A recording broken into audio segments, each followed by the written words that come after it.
काय करते म्हणू? काय करते? हाय कर. हाय का? हाय. सकाळी सकाळी मी उठले, मी आंघोळीला चालले होते, तर माझे मिस्टर म्हटले की मीच आज झाडून पोछा वगैरे सगळं करतो, म्हणून त्यांचं हॉल आवरायचं चाललं होतं. हॉलमध्ये आम्ही थोडेसे चेंजेस केले, पण कशाची मायरा राहिली नाही. आंघोळ करून परत मला झाडून घ्यावं लागलं, तर मी झाडू वगैरे करत होती. तेवढ्यात फोन आला की आज माझ्या घरी पाहुणे येणार आहेत. तर पाहुणे येणार आहेत म्हणल्यानंतर तर आपलं रोजचं कसं पण जमतं, पण आवराव तर लागणारच आहे. त्यासाठी एवढं फास्ट पटपट पटपट सगळं आवरलं. हॉल वगैरे, बेडरूम वगैरे, किचन, तरी पण भांडे राहिलेच. पण म्हटलं हे किचनमध्ये आणि हॉलमध्येच पाहुणे रावळे येतात, कारण बेडरूममध्ये कोणी जात नाही. पण बाई माणसांचं कसं पहिलं किचन बघतात आणि बाकीचे कसे हॉलमध्ये तर आपण बसलेलोच असतो पाहुणे, पण बाई माणसाचं पहिलं लक्ष जातं ते किचनवरती.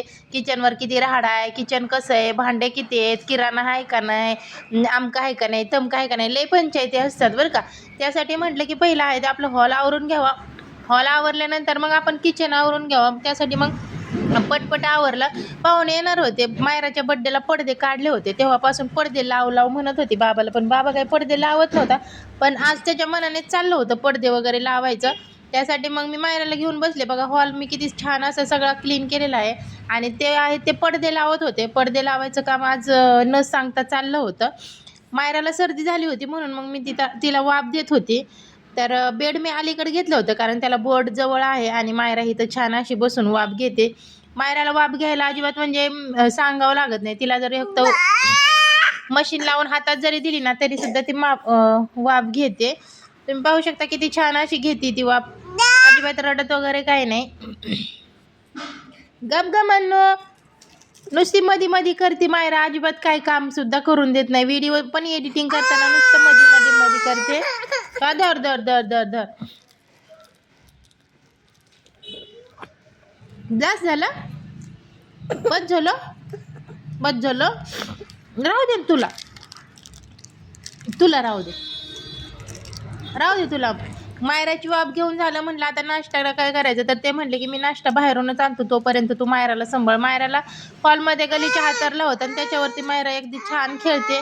म्हणजे तिला कसे असे धागे वगैरे काही खायची सवय आहे, त्यासाठी मी कंटिन्यू खाली काही ना काही हातरत राहते.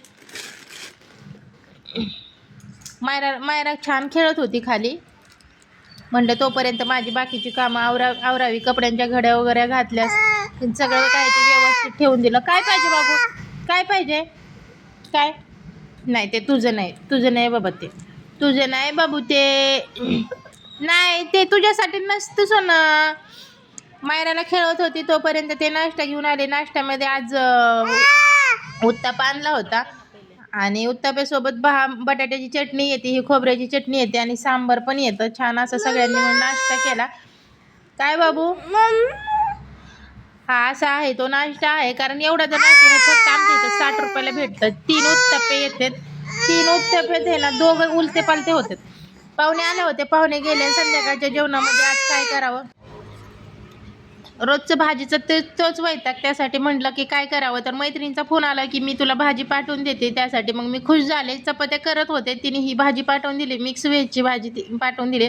पाहुणे आले होते, पाहुण्यांनी हा प्रसाद आणला होता. हा प्रसाद कोण कोण ओळखतं तुम्ही कमेंट करून मला नक्की सांगा. हे आहेत ते सगळ्या प्रकारचे धान्य आहेत, आणि ते धान्य शिजवले जातात आणि देवीला पहिल्यांदा प्रसाद केला जातो. आणि त्यातला तो परड्यातला प्रसाद आहे, हा मला खूप आवडतो. त्याच्यात मी थोडंसं तेल टाकलं, तेल, मीठ, हळद आणि थोडीशी मिरची पावडर टाकून त्याला एकदम छान असं फ्राय केलं. कारण ते बिन मिठाचा प्रसाद असतो, फक्त शिजवलेल्या असतात त्या घुगऱ्या, आणि त्या देवीपुढे परड्या भरलेल्या जातात. पण त्याच्यात आहे ना मीठ आणि थोडंसं हळद, तेल, चटणी टाकली ना, आणि छान परतवलं ना, एवढं छान लागतं ना. मला लहानपणापासून खूप आवडतं, मी लहानपणापासून खूप खायचे. पण आता कसं इकडं आल्यापासून, जसं लग्न झाले तसं मी आता पहिल्यांदा 10-12 वर्षातून पहिल्यांदा खाऊ राहिले. त्यासाठी मग आज माझं जेवणावर काही एवढं लक्ष नव्हतं.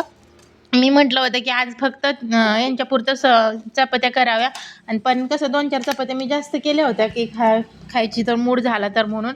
त्यासाठी पण त्यांना हे मी दिलं, पण त्यांना काही आवडलं नाही, कारण त्यांना सवयच नाही.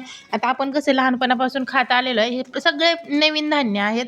आणि ती माझ्या मैत्रिणीने जी मिक्स भाजी दिली होती व्हेज, ती पण गरम केली त्याच कढईमध्ये, तुम्ही पाहू शकता. लापशी आणली होती पाहुण्यांनी, ती लापशी चपाती भाजी